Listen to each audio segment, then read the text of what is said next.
Okay, I don't think you need to see my mug anymore, but let's go ahead and do this. Let's set up the slideshow. I hate to do this to you, but I'm always afraid that I will not.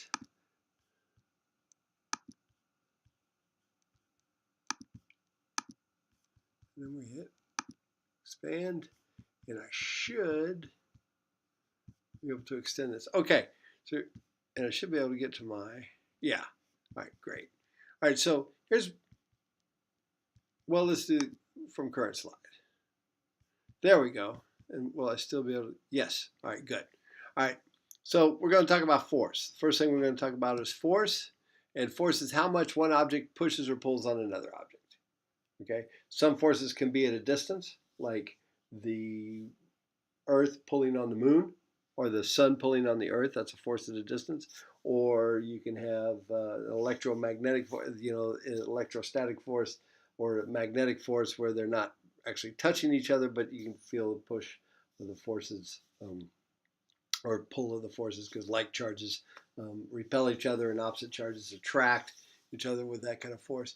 And we will talk about what force is. In fact, I'm going to tell you right now what a force is. Okay. Because I like this. We can move from screen to screen like that. I like it. I like it. All right. So because here's really what a force is. Force is equal to a mass times an acceleration. Well, we know what a mass is. We know that that's in kilograms.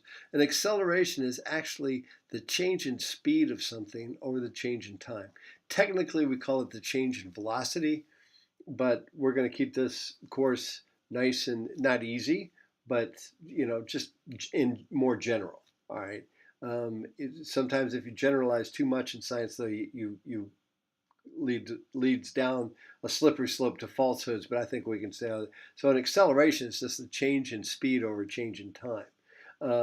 In other words, if I go from 0 to 60 miles per hour in 10 seconds in my bad ride, C-Max, my wife just got a new C-Max car. I don't know if you know, it's the Ford hybrid thing. And anyway, so my acceleration would be 60 minus 0 divided by 10.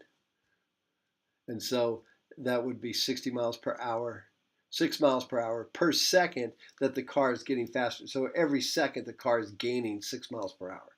And if I say that the mass of that car is 1,500 kilograms, which it might be more than that, but 1,500 kilograms, then the force of that acceleration would equal the 1,500 kilograms times the 6 miles per hour per second. Now we don't leave things at 6 miles per hour per second. We would change that to its meters per second, how fast it is, and then it would be meters per second, which is meters per second squared.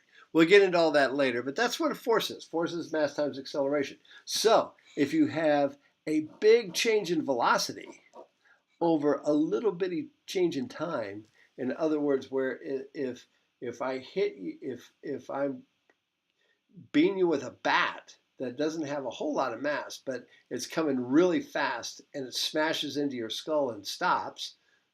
That was kind of gross, but anyway, that's a huge acceleration. That's a big acceleration. And then so you multiply that, so a mass times a big acceleration, well, that equals a BAF, a big ass force. No, a big force, right? Okay. So that's what you're going to be looking at here. All right. So let's go to all right, so let's zap through, the little Yoda thing here. And here we go. Here's where they're actually touching. The Earth exerts a gravitational force on the ball. The floor pushes up on the ball. And so there you've got two forces acting on, there you have two forces acting on the ball that are keeping it stationary. The net force in this case is 0.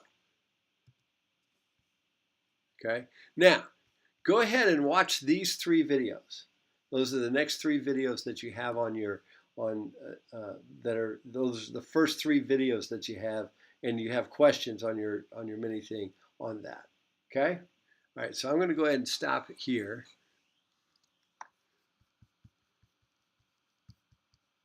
Sorry, always takes me a minute.